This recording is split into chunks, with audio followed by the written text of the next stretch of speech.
What do we mean when we call a Speedmaster a transitional with a capital T? Well, what I mean is the 68 model of the 145022. It's got a 68 engraved in the back, and it has an applied metal logo dial and long indices on the hour plots. This is exactly the same dial layout as the previous reference, the 145012.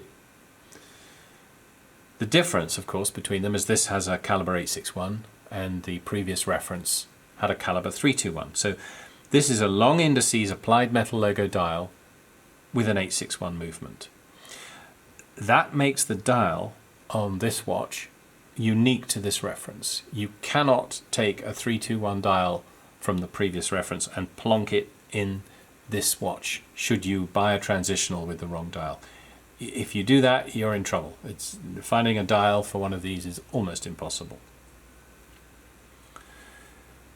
This one has the square-ended chrono hand, and I have seen transitionals with the drop-end chrono, and people talk about having original watches with drop-end chrono. It's entirely possible. It's entirely possible. I have no evidence that goes either way, and so I accept both. And to be perfectly honest, if the hand looks really nice, why would I make a fuss?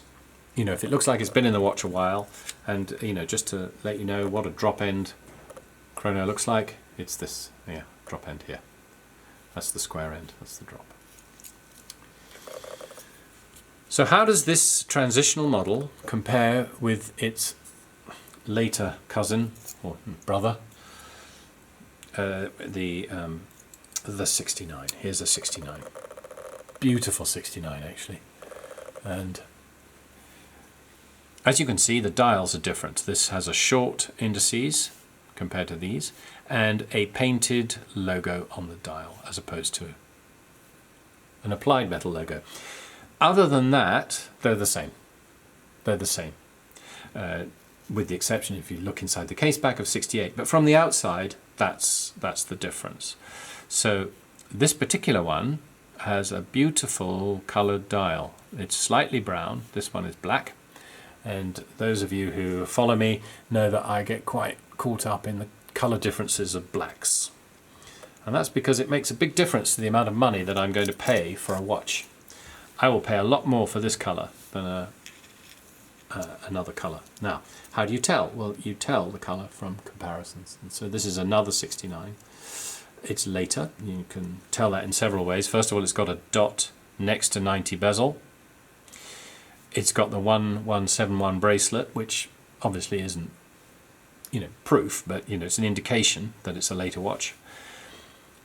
And see the dial color? It's black, charcoal, I would say. The dial plots are short and not a very interesting color, whereas these are very nice color, and this is very, very nice color. This one happens to be a flight qualified straight writing on the back. It still has 69 inside the case back, and there you have 3 Speedmasters, a short video today.